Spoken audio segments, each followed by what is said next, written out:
Hello. Oh my god, hi. I'm Christine. I'm Jamie. We are here for Two Twisted Crowns. It is our part 2 of 3 coverage of Two Twisted Crowns. We are doing chapters 21 to 38. And the adventure begins. I guess it does begin in these chapters. One day we'll be done the Shepherd King duology. One day. I feel like it's going on so long. We've taken more space, so it has been. Well, we're doing bi-weekly episodes, and then we also get a little bit distracted by wanting to talk about other books. Yeah. Right? Like, we wanted to talk about Onyx Storm, and then we have our book club episodes, and then even in the future, I'm like, oh, Jamie, okay, I want to talk about, what's the last Blood and Ash book? Yeah. I can't. Born of... Prime...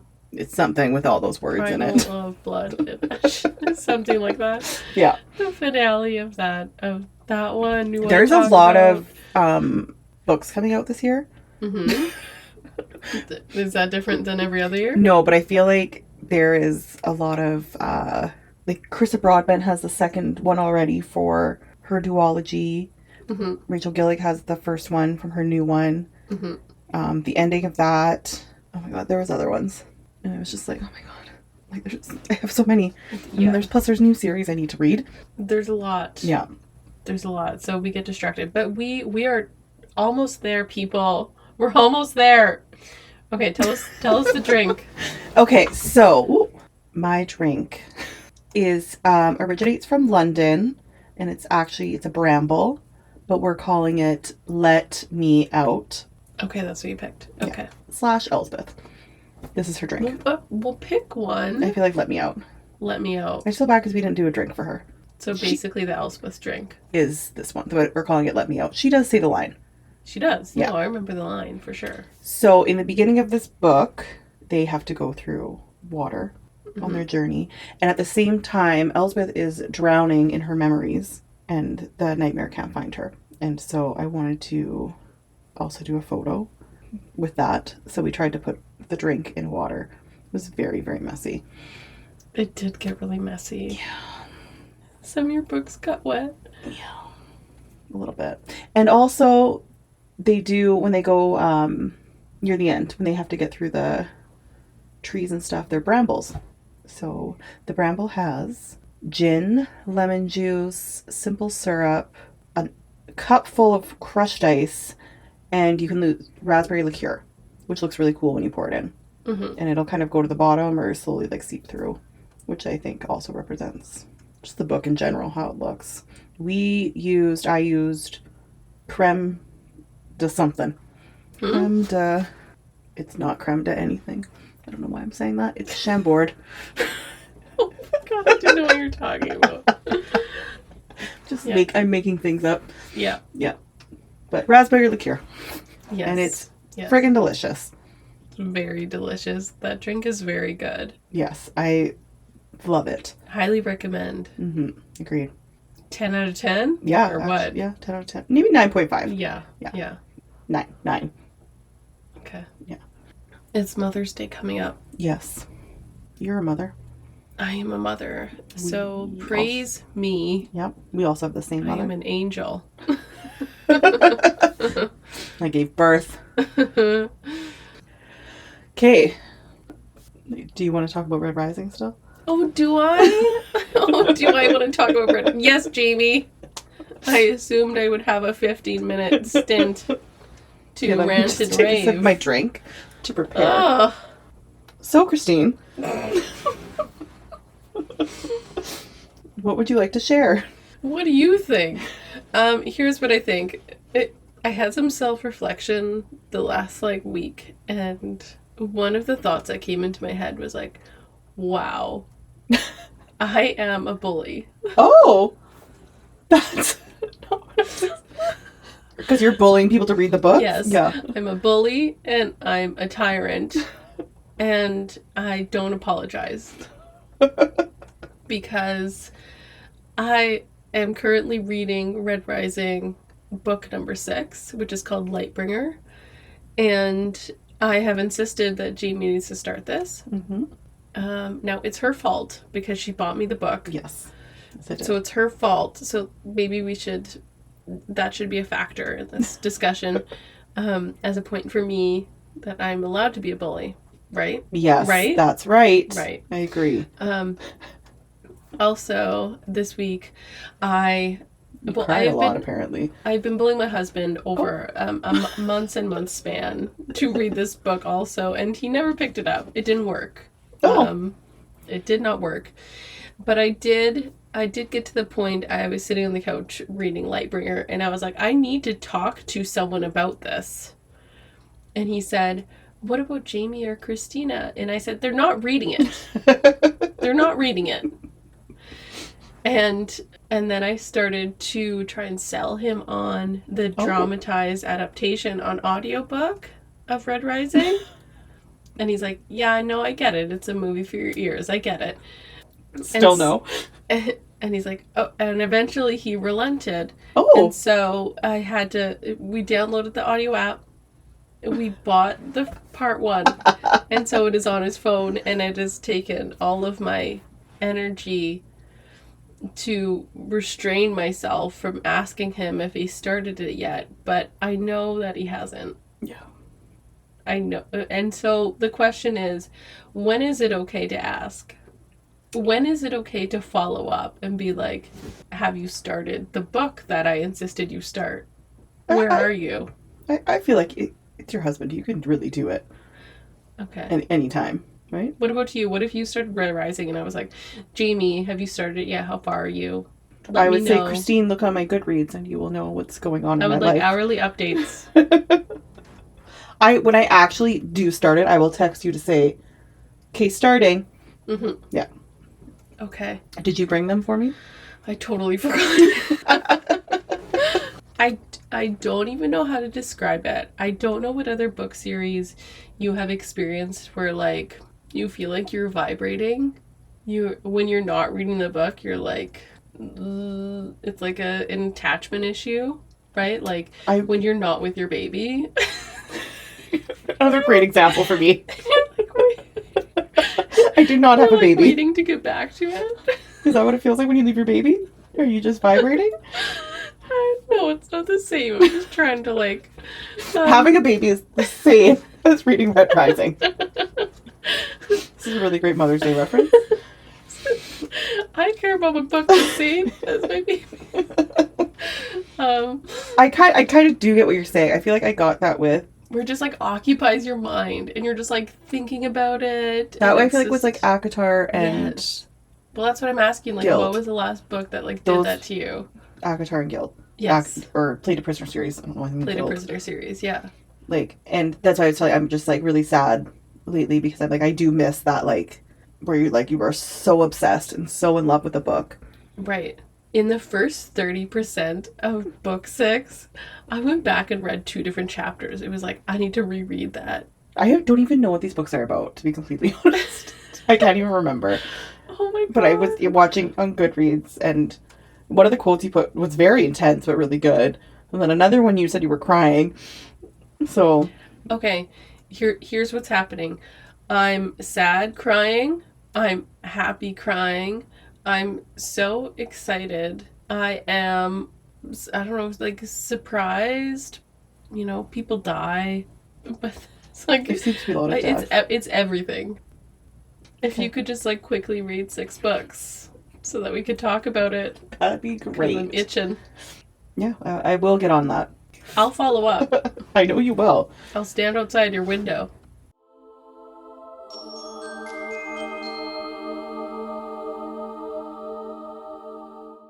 Okay. At the beginning of this middle part of the book, Elm is in the library with Philip. Yes. And he's drawing. I love that he's just, like, such a broody, flirty, tortured artist. He is. Right? Yeah. I'm just like, oh my God, I love it. I want him to be smoking a cigarette. That'd be cute. Right? Yeah. Like, I don't want you to do it. It's bad for your health. But I do. I just feel like it would really suit him.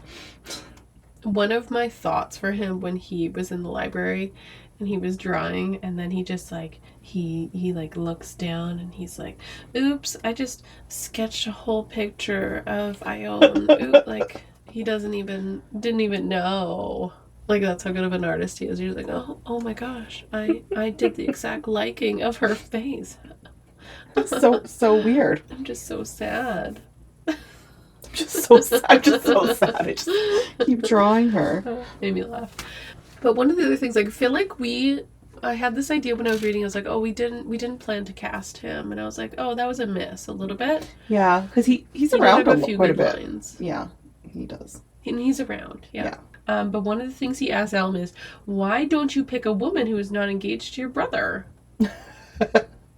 Which was a great Don't question. be I was silly. like, right? Yeah. He's and he's being genuine and nice about it. He's just like, like maybe don't pick the woman who's engaged to your brother's brother. fiance. Maybe don't pick that one for the one you're gonna pursue. And so I thought that was great. The other part of this library scene that I really, really loved was this little slutty Maribeth Lark. Yes. This amazing slut who was not wearing leggings. How dare she? She just comes up in this library with no leggings. And she's like, oh, Elm, draw me, Elm. Yeah, good for her. She comes in there with no leggings. And she's like, draw me. I love it. Yeah. Right? Good for you. Good for you. That was a thought in my head. I was like, wow, what a whore. What a whore slut. I hope you're saying that in a positive way. I am. No, I love it. Maribeth MVP. Right? It's like, I love that you went in there and you're like, yeah, it's going to happen. No, I loved it. I'm like, and that was what made me call him like the flirty, because he was like flirting right back. Mm-hmm. But then he's like, no. And then his thoughts got kind of depressing. It did. I cut that part out of my thoughts.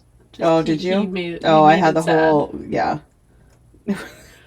It was really just like, yeah, I could have sex with her, but then I would be really lonely after. It's essentially what it was.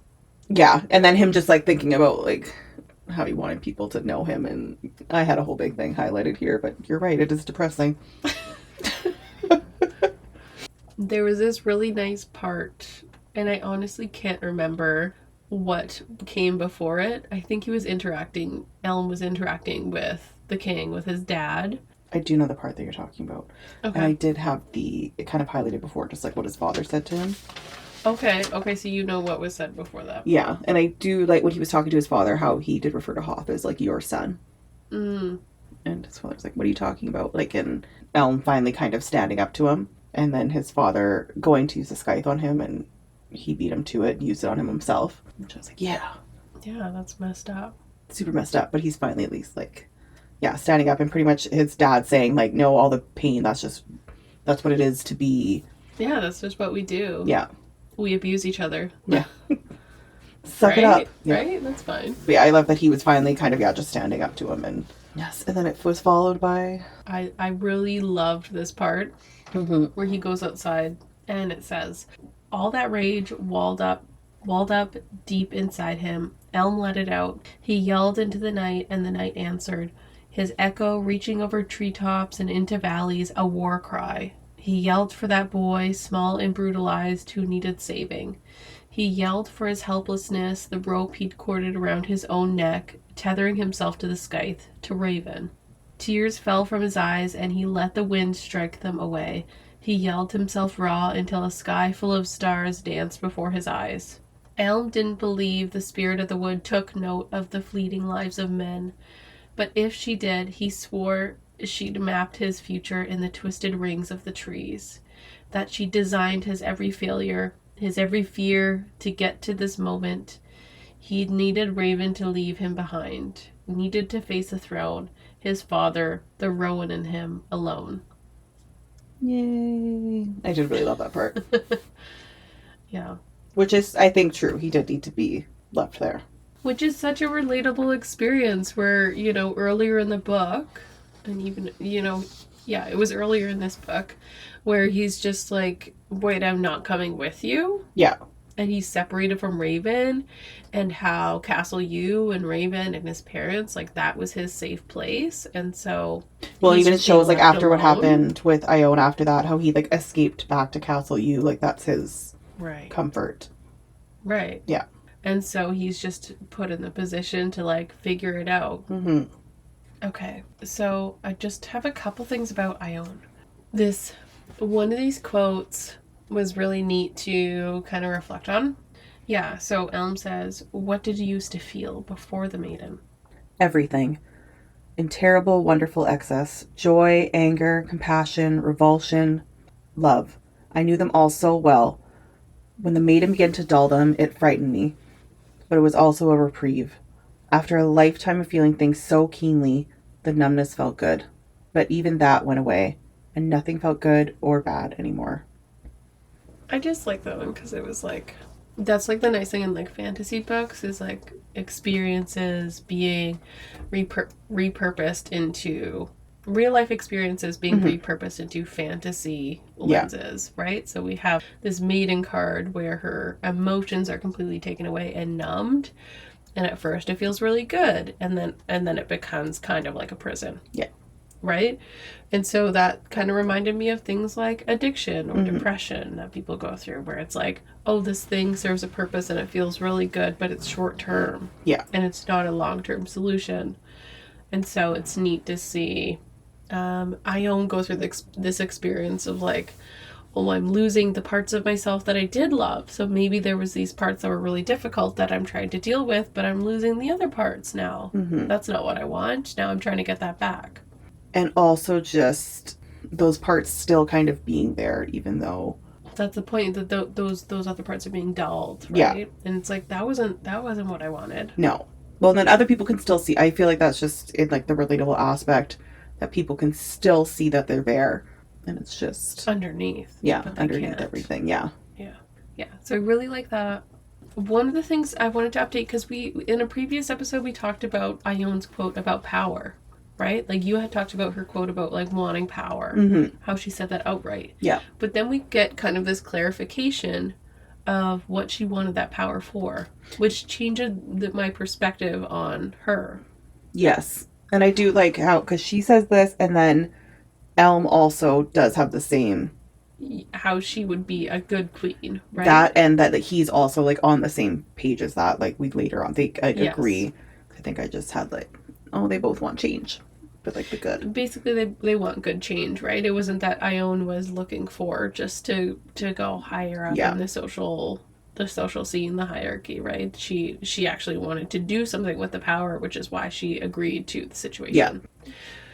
Let's talk Ione and Elm. I mean, to me, they're making this book, like, carrying me through this book. Yeah. I'm less interested in the Ravyn adventure, even though I know that's, like, so crucial to us understanding the plot and, like, how it progressed. And so there's details of that I like, but honestly, if it didn't have the Elm and Ione part, I might wander off. First time I read it, I 100% felt like that. I was like, thank God for these two. I'm obsessed with them. Yes. And I just want to get to their shop. This time around, I'm, like, pretty even.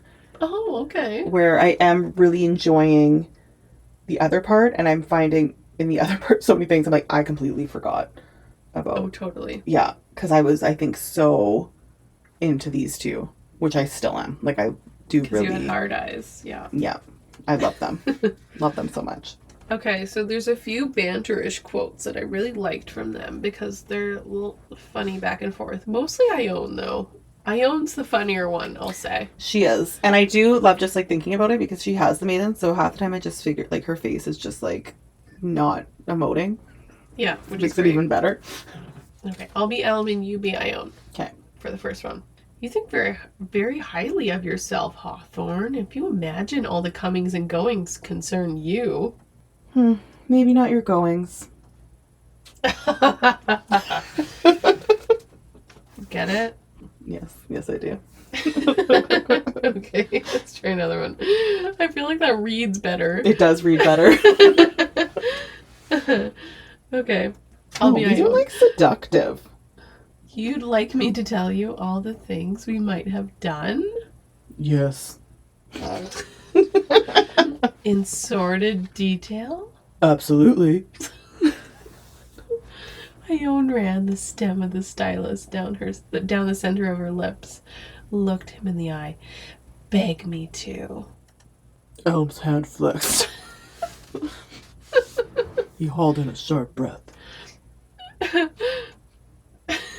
These are not reading as well.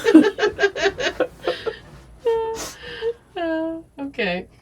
Anyway, one of the really cute things that he did for her, which, oh my god, I just swooned, when he went to her family's house and got the dresses for her. Yes. And brought them back. Like, here's some dresses so you don't look like a sack of potatoes. Yeah. He didn't Sack. say that. That's not a quote. No, but that was so nice. It was. I loved it. Okay. And we both had down the relatable quote. This is important. Maybe no one else reading these books thinks this is important, but I knew you would relate to this one. I'm like, am I Elm?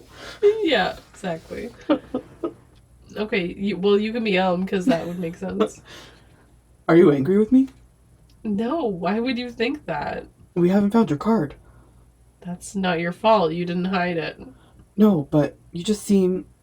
I don't do well with long silences. I tend to overthink. Right? I was like, oh my god, I totally feel what he's going through. Are you mad at me? Yeah. You're not speaking. Mad. What did I do? I clearly did something wrong. There was a pause in the conversation. You must be mad at me. I feel so seen. Right. Everyone's always mad at me. Imagine. Just constantly. No, and I love it's just like he's been trying to like help the entire time. Yeah. Just, like, no, like. What are you talking about? Yeah, you're helping me. Why would I be mad? And another but I'm not doing a good job at helping She's like, you. You're so annoying. Yeah. There's this other really sweet part where we learn about the marriage contract. Yes. Right? So that... Good job, Elm. I loved that. So smart. When it started happening again, I'm like, oh my god, right! Yeah, so it says, bound by this contract to wed the heir to the throne of Blunder, followed by Ione's name and the king's signature. So basically, the heir gets to marry her, right? So he's like, cha-ching! Yeah, because his father's an idiot and didn't put the actual name. Mistake. Dun, dun, dun. But one of the really nice things later where they're talking about it, Elm and Ione, and he says something really sweet. He says, I'd be your king, but always your servant. Never your keeper. He arched up, dragging his knuckles down her chin, making her lips part for him. Think about it, Hawthorne. And what I have learned from romantasy is that you want to find someone who says, I will never be your keeper. We've heard it before. Yeah. Yeah. Hello, resent. Yes. So I do love when they do find the maiden card. And then she's like, all the emotions are going to like come back. Yes. And he kind of goes with her for that. And she says he has to leave. And then he still sits outside her door. And he listens to her cry. And then he cries. He wants to feel it all with her. Yeah. And then I think he's just also going through a lot. And he's feeling... Well, then, because he has that reflection of she's letting go of having this card, and then he's like, oh, but I have this Scythe card that I use as a crutch. Yes. So maybe I need to, like, think about that. Yeah. And she finally opens the door. I love what it says. With surprising strength, she, like, pulls him up. And so they close the door. She brings him to the bed. And Elm lay on his side and faced the wall, hollowed out. The mattress shifted and two hands wrapped around him. Ione pressed her body against his back, melding around him. And then that's how they slept. And that just, he was the little spoon. Which I'll say I hate. You don't like the big spoon? I don't want a little spoon. No. I don't want to be the big spoon. Oh, I like it. I mean, sometimes, but I like it. I liked reading it for them. Yeah. But personally, do I want to be the big spoon? No. It's like a piggyback almost. No. No? It's just a preference, no judgment. It's kind of nice sometimes to switch it up. This was a sweet moment, though. Yeah, I really loved that. And then I think it is the next day, like, and he kind of just says, like, the way you're looking at me terrifies me. And she says, did no one ever love you before? He said, not like this. There's never been anything like this. I almost started crying. I just love them so much. Yeah, there was this other scene where he's just, like, describing her without the maiden card, and it's like all her Oh. imperfections, but it's also like he's describing it as if it's like a positive thing, right? Which it is. Yes. But just, yes, how it describes, like, I love it so much. Oh my god, they finally have sex. Yeah, they do eventually do that. Oh, do you want to talk about that scene? Yeah, I only have one comment on that I scene. think we have the same one. But it was also, I just loved how cinematic it was. They're out riding horses, and then they just fall into the field, and it's like slowly undoing the back thing, and then they're just naked in a field making love. Mm-hmm. Ugh, that sounds beautiful. So when they're getting down and dirty, and then it says, how delicious it felt when she freed him of his pants. Her eyes went wide. She dropped her hand, measured him anew. Elm. Oh, Says- yeah, my comment was like, do we need to do this? Right? And then it just says, like, measured him anew. All I could see is, like, she's, like, physically measuring it with, like, her hand. Uh-huh. I was like, did you just stop to measure it? Like, My issue was the surprise. yeah. Was the surprise. I don't know Ione's experience, but it's just like, can we stop it with these, like, when books have the spice, the sexy time scenes, Yeah. can we just stop it with the surprise? As if it's like, I can't believe it. It's a penis. Nothing ever before. It's just like, stop it. Can we stop? It's the most perfect penis I've ever seen.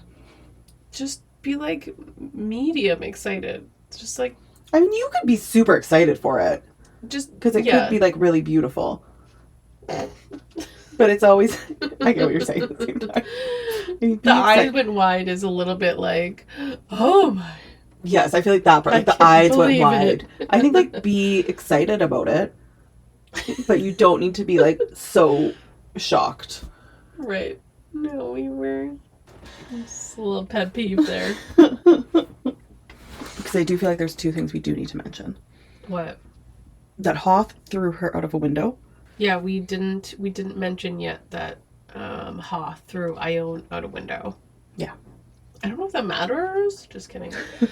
No, that was a big twist. That was a big twist. I remember when I was first reading the book, was like, I was like, oh shit. okay. Didn't see that coming. Okay. And again, this time around, totally forgot about it. Did you? Yeah. I was like, oh my god, right. Yeah, he murders her. Which I was like, oh, that makes sense with her reaction. Or his reaction when he saw her at the end of the bed. Yeah. Yeah. Yeah. What are you doing here? Yeah, you're supposed to be dead. Mm-hmm. It really made everything come together.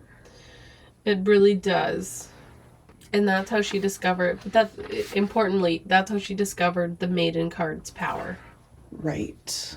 Because she slowly healed over the night while she was... Just thinking she was lying there dying. Yeah. Just kidding. Instead, she healed, and then she spent her night in an alley, and then she made her way to her parents' house where she was found by Elm. Yeah. And that really now just adds up when you think back to everything that's So when he happened. found her. Yeah. Also, just when they found the maiden card, like when Mm-hmm. they finally figured out where it was, which was really exciting because I had also forgot where it was. I really like rereading books sometimes. I didn't remember either. Yeah, and I was like... I was surprised. I was like, oh no, yeah, it's in the lake. I thought I so was like, too. I was that's- like, for sure they're going to find it in that fountain. Yeah. Yep. It was not there. But when he figured out it was like that hole, and when she like moved everything, and it was a cluster of weapons, a chain, a whip, and a short blunt club, and a mating card. I was like, what a messed up, It's his abuse hole, right? right? That's what it is. That's a fucked up little... He's unwell. And he just hides it out in like the throne. I think it was in the throne room. Yeah. No, he's abusive. Yeah. For sure. Yeah, no. But I'm like that you have this little hiding space in the throne room with all these things. But we end our time in these chapters with Ione and Elm. With Elm going back to his room. Mm-hmm. I can't remember if Ione is with him. But he sees a shadow in the corner of the room. Yes, It wasn't Ravyn waiting for him. It was Hoth. How are you already up and walking around? Ugh. Because he... No, I know. Well, we'll get to it. But still, I was like, die. I think if you just yell die at someone, sometimes it works. Sometimes. You were dead. Nope, they were using the nightmare card to try and get in your head, and there was nothing. If you have a scythe, if you use a scythe on someone and then you just yell die at them, do they die? They should. That should be how it works. Okay. God, go away. Let's talk about the Nightmare Adventure Crew. Yes. And again, nightmare with the lines, I would just like to say. I love everything that Nightmare says, pretty much. Oh, yeah. The Okay, before we start it, can I just have this definition? So taxus, so I looked it up. Okay. Taxus is a genus of coniferous trees or shrubs known as yews. So basically, yews are taxus. They fall under the umbrella of taxus. Cool. Look at you. Good job. Thank you. I literally read that first line. I was like, I don't remember seeing that in the book. No. It was all you. No. There was a Jesper quote that it made me go, like, inspired. Oh, which she's like, taxus. What's a taxus? Yeah. Yeah. Yeah. Oh, cool. I like that. But then later we get this moment with Bennett, so the Nightmare's son, and it's basically Ravyn, right? Yeah. Which is so Bennett, warm brown skin, his hair is dark and unkempt. When he tilted his head to the side, bird-like in his movements, light caught his gray eyes. Right? Yeah, and he also can't use the cards. He can't use the cards. He's the antithesis to Taxus's magic. Yeah. Right? Yeah. So same thing with Elspeth, technically. Right. Yeah. Right. Which, yeah, you do start, I think, in these chapters, like, things are kind of coming together and you're seeing a lot of things. Yes. Also, it was really sad when Bennett was born. He was more concerned with the cards. I had that too. Yeah, there was a lot of stuff was part of where that happened with, like, the kids and, like, Tilly being like, come play with us. Yeah. That was sad. And Owen Bennett says, you're with us, but you're never really with us. You know, just a life lesson for all of us. Thanks, Bennett. And I want to talk about that at the end because I felt like there was so much of that throughout these chapters, and then it kind of comes to a head when they are in the Twin Alders, the Alderwood. Okay. Yeah. So the Nightmare Adventure, the Ravyn Nightmare Adventure Crew, I call them. So Jesper, Gorse, the Ivy brothers, Peter and Wick. They do the lake thing. Wow, it's Peter. Yep. What did you think it was? I don't know what Petyer. Petyer? I don't know what I was saying, but Peter makes sense. Petyer. I don't know what I was not saying Peter in my mind. Okay. Okay. Well, Petshire was bitten. Sure. Petshire was bitten. And that's how the rest of them learn about the mating card, because they don't know. No. And at the same time, the Nightmare's finding Elspeth. So he's more concerned with that. Oh, yeah. Then they're like, hey, Nightmare, Taxus, can you help us, man? And then he's like, oh, yeah, no, use the mating card. And they're like, what? Yeah, use the mating card. Okay. This is what I do like about this part. 2 things. Nightmare says, how unfortunate. There is poison in the water. Loved. And then he finally gets Elspeth back, and I feel like then it was like his fun almost came back a little bit. Like you know what I mean? When she came back into his mind, when he figured out where she was. Right. And right.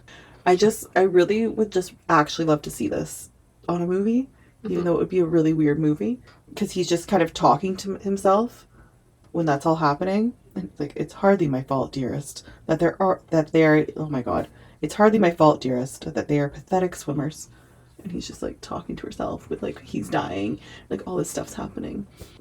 I love it.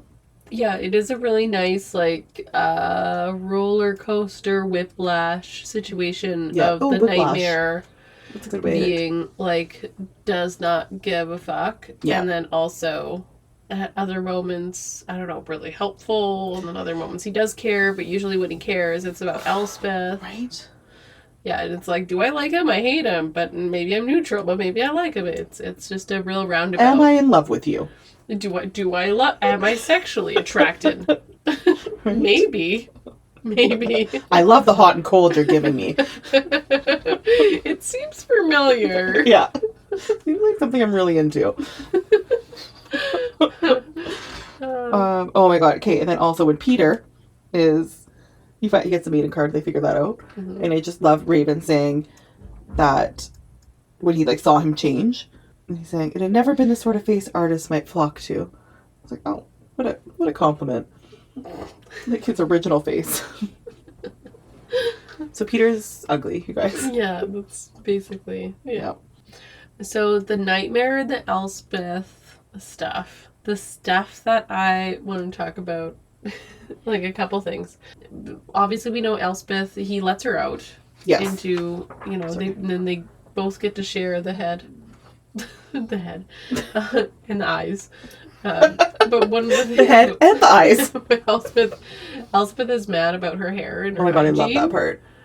She gets so mad. She's like, "You vile, treacherous snake." It's like, look, I'm on Nightmare's side in terms of this, where it's like, it's just hair, Elspeth. It's just hair.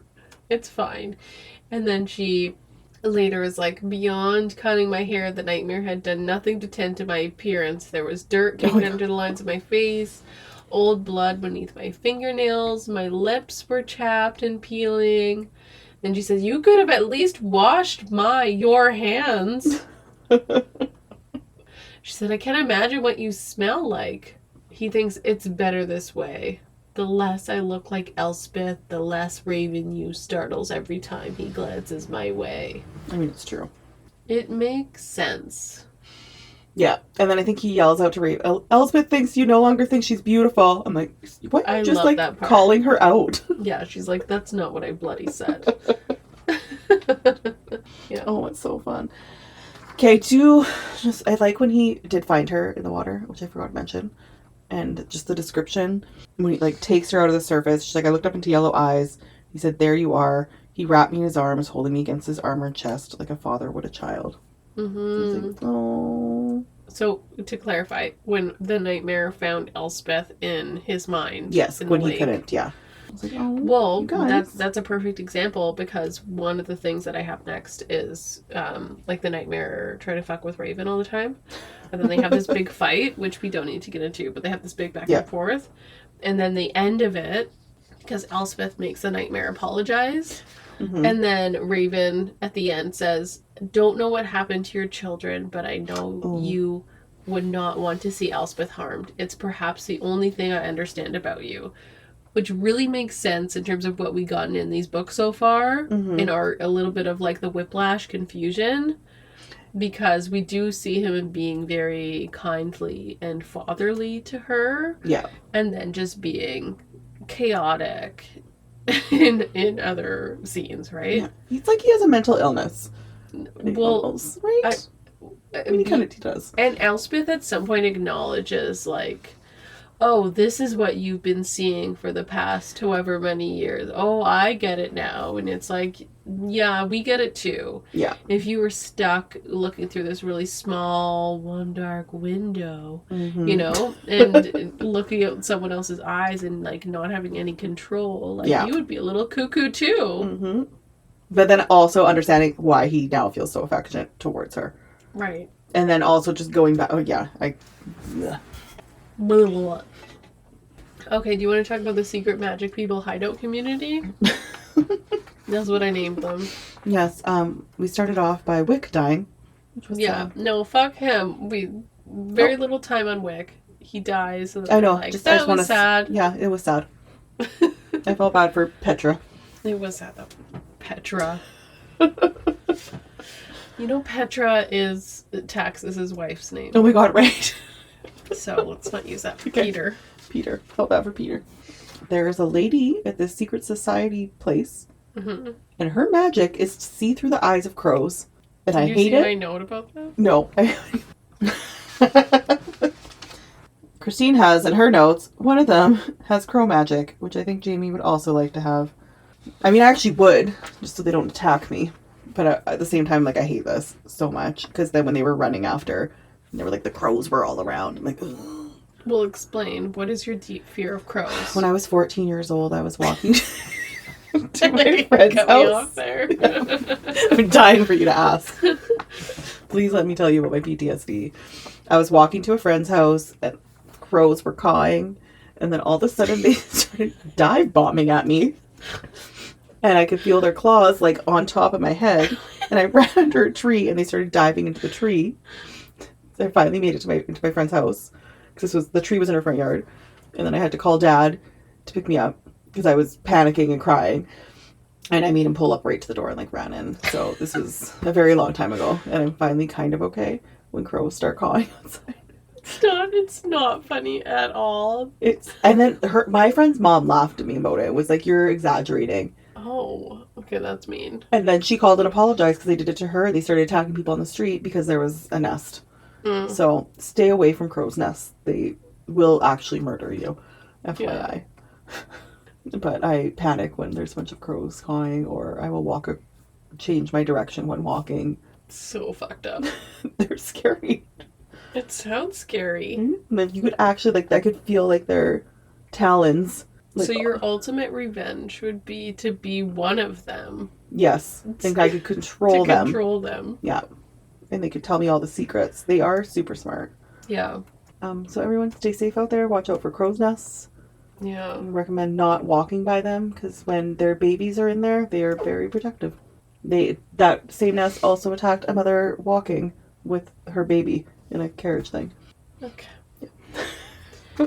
Anyway, Gorse also dies. Oh God, right. One of my favorite part of this sort of multiple scenes was when Opal shows up. Yeah. And it's just like, oh, she just shows up late. She's like, oh, what are we doing? Right? You didn't hear the dramatic fight. She's like, oh no, don't hurt them. Don't hurt them. They helped me get here, gals. Yeah, they were telling the truth. Oh, I didn't realize this is what we were doing today. No, these people are fine. And meanwhile, what's Wick? Is it Wick? Wick is dead. Yeah, Wick's dead. Yeah, Gorse is now dead. Gorse is dead, and the bad lady is like, oh, her face is like, oh no. Yeah. Oh. Oopsie. Should have maybe listened to them and not taken such dramatic steps here. Oopsie. And given them hate poison magic, which I hated. Oh, I don't like when God. people fight, when people are mean, and this is just the worst. Yeah. Yeah, that was weird. Right? I just, no, I don't like it. I Okay. did like Jasper's part, though. I thought it was funny. What, her being She's mean to Ravyn? Yeah, because and then she's like, they hate you because you think you're better than them. And then his response like, is, I am better than them. Yeah. I was like, you know what, good for you. I like the confidence there. Yeah, that's not surprising. No.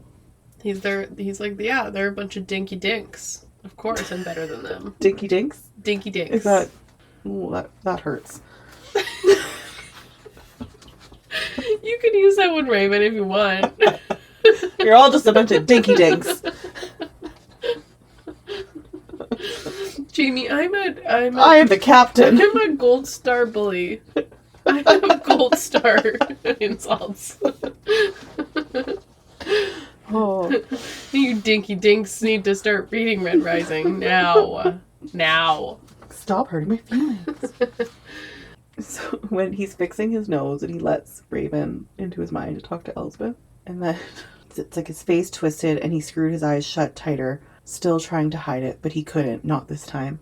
Then Ravyn says, "Don't look at me," to Elspeth. Oh, both of them are ridiculous. Right? Just really, you guys take the dramatics down a little bit. One of the reasons why in my notes, I have so many Ione and Elm quotes in my notes. The Elspeth and Ravyn quotes, they're just like, I just want to punch them all in the... I love them. Do you? I do. Because of stuff like that. Don't look at me.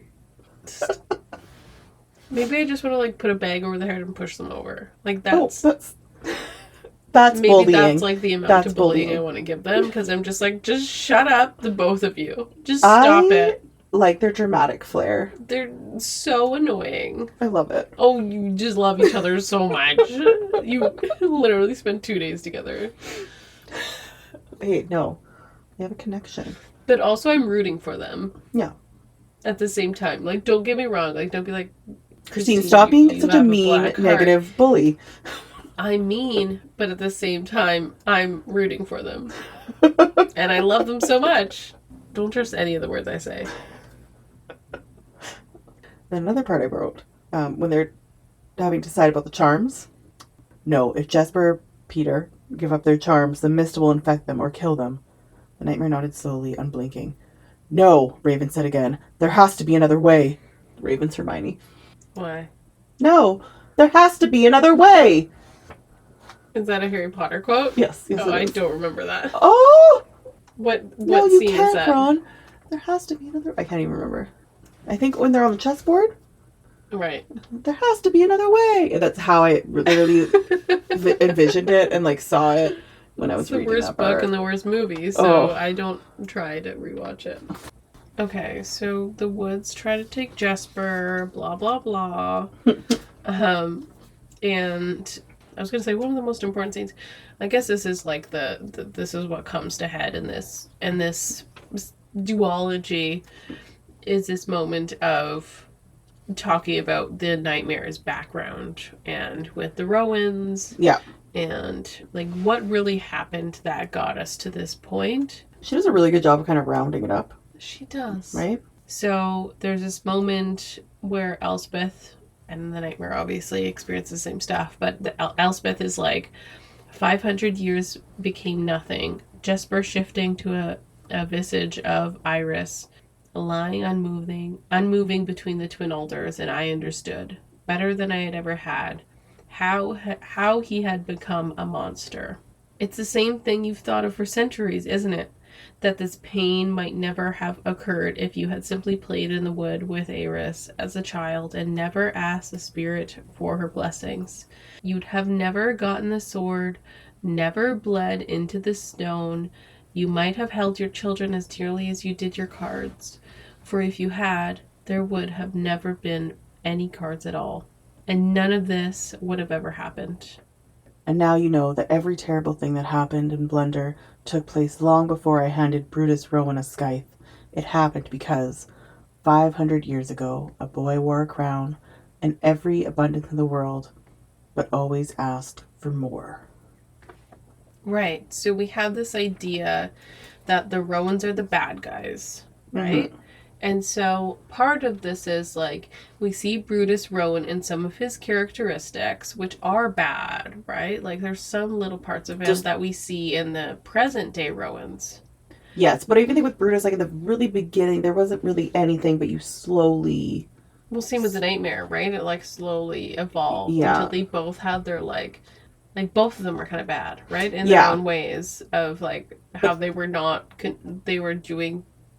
they were bad leaders, both of them. Yes, right. It wasn't just like Brutus took over as the king and whatever. The nightmare is kind of acknowledging like there was a lot of stuff that I did before Brutus even took over. But you see like Brutus going to him and like he's like, you need to be careful like how much you're giving. Like there was that like relationship, friendship between the two of them that devolved. Yes, and then it sees him like going back and being like, I've heard what you've done with this guy. Like you're seeing, yes, both of them just become these people that they did not start out as. Yeah. But what kind of the cards has brought out in them. Right. So now we get a fuller understanding of like, it isn't just a nightmare trying to get revenge against the Rowans. Mm-hmm. That's a part of it. Yeah. I shouldn't say small. That's a part of it. It's also that the nightmare is trying to redeem himself. Yeah. Like that he did all of this stuff. He created Blunder. Yeah. He created, with the spirit of the cards, and he created the situation. So he's trying to fix it. Yeah. Also just crazy, like just realistically, how it is like things like that can happen, and then like 1,000 years later, they're still happening. Mm-hmm. Which is just like, I feel like, like another like real life book thing, but just, that it's still... Or is it intergenerational trauma, Jamie? Well, yeah, I just wasn't going to say that.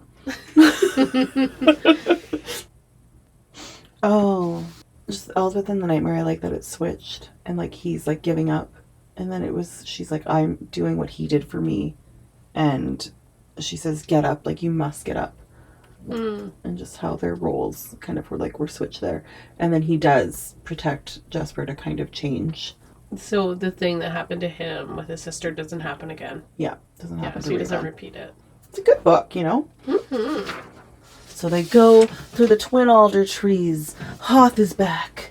What's going to happen next?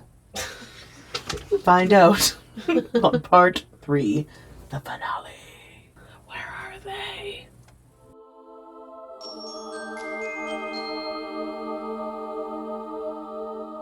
Casting call. Casting call. Two Twisted Crowns. This is our last casting call. Oh. Because next time we're just going to do the last few chapters of Two Twisted Crowns and then the finale. So Yeah. this is our last one. Okay. We have Hoth and Lyndon and King Rowan. Yes. The bad guys. Okay. Okay, so so Hoth. You're Hoth. Yes. Nicholas Galitzine. He was that red, white, royal blue. Mary I feel like George. I've seen him in something. The Idea of You with Anne Hathaway, I saw him in, which was like. Maybe he just looks like someone. Oh. No, I know what movie you're talking about, though. Yeah. He's been in stuff. So. Bottoms, that was a good movie. Okay. The Craft Legacy. I feel like we're in the same idea because I didn't have anyone in mind when I was reading the book for who was Hoth. Yeah. But then when I was, coming to talk about this, it was like, who is a Hoth? And so the only one I thought was Patrick Schwarzenegger. So Arnold Schwarzenegger's son, who was just recently in The White Lotus, and he was wonderful in that. He was so good. Mm-hmm. But he plays like a really kind of like a snob. Yeah. A little bit. And he's just like so good at it. So it's like, I want someone like that, but also Patrick is like too tall for it. Oh. You think he's Patrick? I just imagine Hoth is like, because Elm is supposed to be like taller a little bit, and then Hoth is supposed to be like stockier. I got you. Okay. I feel like have them like switched a little bit. I almost feel like who I have is Elm and they should be switched. Well, whatever. Serious business, Christine. But that's the idea, right? It's just like... Yeah. Okay. Lyndon. So this is the sidekick. Yeah. A young Kevin Durand. Of course. Right? Yes. Yeah. Yeah, he's from here. Yes. But he's so good in like those type of roles, and I just kind of... Kevin Durant. Yeah. That's a bad guy. He's good at bad guy roles. I love that you picked him because I also have someone who is not age appropriate. Because I do think of like Hoth and Lyndon as like two 20-year-old guys who just like have too much power, right? Yeah. And so mine is John Bernthal. Oh, I love him. Okay, so I first knew him from The Walking Dead. He was in the first few seasons. Oh. And then he's also in The Bear. But is he? Yeah. Oh, I I know him best for The Walking Dead. I know him as the Punisher. Oh, is that Marvel? I have no idea. It's a secret. Well, But he's almost like 50. Yeah. But he was actually, when I was reading the books, he was who I imagined. Oh, that's a good one. Obviously like a younger version of him. Yeah. But, yeah. King Rowan. Russell Crowe. I feel like that's an obvious choice. I know. I wanted to I'm like, oh, there's like someone else I also kind of picture in my head, but I cannot think for the life of me who they are. Yeah, no, oh my god, I felt the same. I felt like I had a really clear vision in my... But now I'm realizing is a little bit unclear. But I had a vision in my head of King Rowan, and I just like could not place it exactly. But I know like the face, I'm like, it's someone, like it's an actor. Oh, you have an actual... But like I know it's someone. But the closest person I can think of is Russell Crowe, but it's not Russell Crowe. Right. And I cannot think of who, like... Ooh, actually, you know who I would like as him is Eric Dane. Oh, from Grey's Anatomy? Mm-hmm. Yeah. And Euphoria. That's a good choice. Yeah, actually, yeah. I like him as that. Yeah. I would like to add just as a personal tidbit, our dad does look like Russell Crowe. Oh! Please don't pretend like this is new information. We've never had this conversation. Yes, we have. This is a thing. I didn't know this was a thing. Jamie. I did not know. Pictures of us when we're like on the snowmobile or like... Oh, yeah. No, yeah, he totally does. Okay, maybe this we have gotten that feedback. Okay, I feel like I maybe remember a conversation. When he has his beard. Yes, he absolutely does.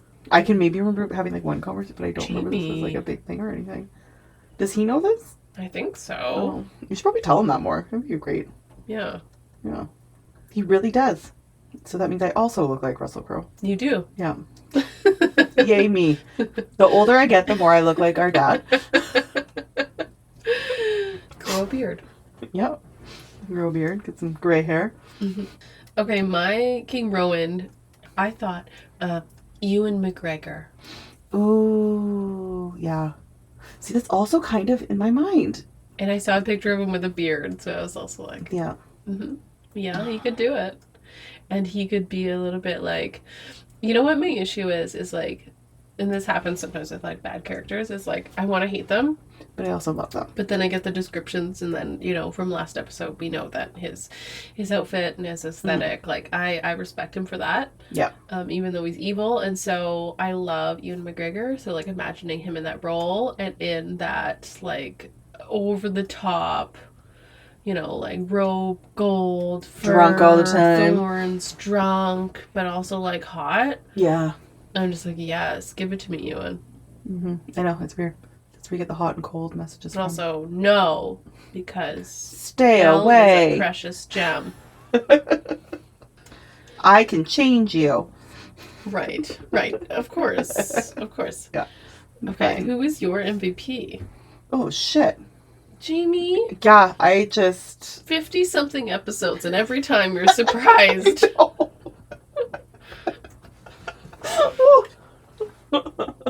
What are we doing again? Where am I?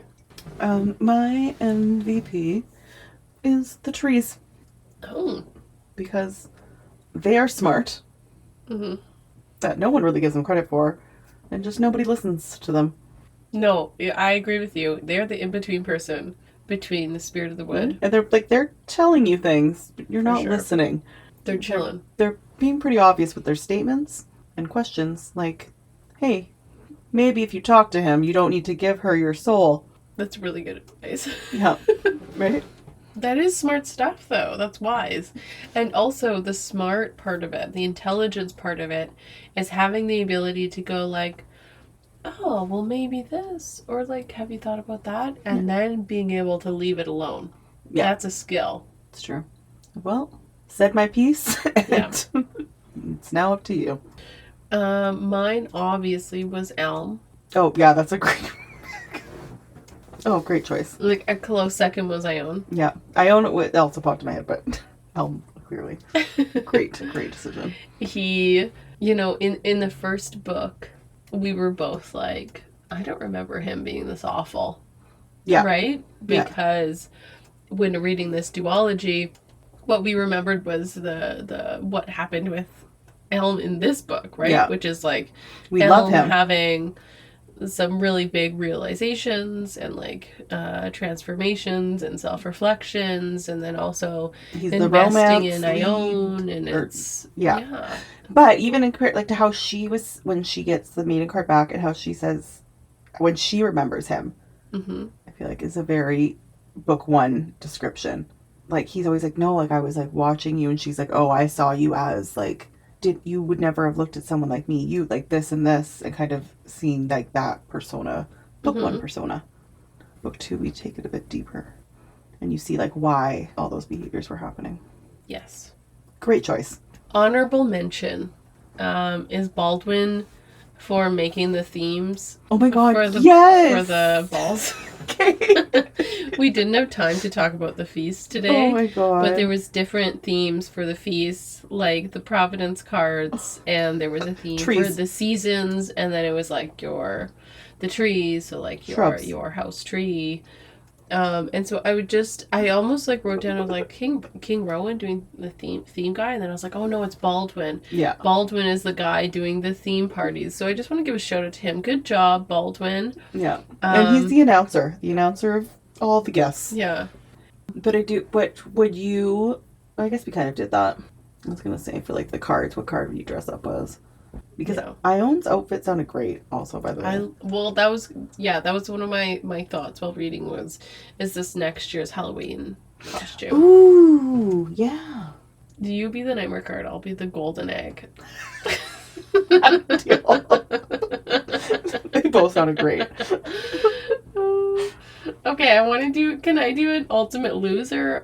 Or what? Sorry, what was our award equivalent? I couldn't remember the name of it. Loser. Just the loser of the episode? Loser of the episode. Okay, let's go with that. Last place. I wanted to give a loser of the episode on an honorable mention. To Don't you forget? Alex Laburnum. Alex Laburnum. He made a comeback. He was in One Dark Window, and I gave him a piece of my mind, and then he made a comeback in this episode, in these chapters. He thinks he can come back and just be like a regular bro. We see you, Alex. Yeah. We see your misogyny. We see it in your face.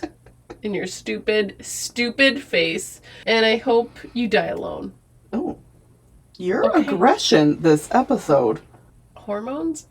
Maybe. Let's just blame everything on hormones. Hormones? Yeah. And the fact that your husband won't read Red Rising. Let's also blame him. Yeah, let's blame him. Anything but me. Yeah, that's a great idea. Yeah. Okay. If you're still listening, please. Please don't stop. Please follow us on social media. We're on Instagram and we're on TikTok. Wherever you're listening, it's incredibly helpful to follow us, give us 5 stars, give us a comment. We would love you for it. And we just love you in general. Yeah. You don't want to get on Christine's bad side. Not today. Not today. Happy Mother's Day. Oh my God, yes. Happy Mother's Day. Yeah. Happy Mother's Day to you. I'm a mother. Okay, toodaloo. Bye.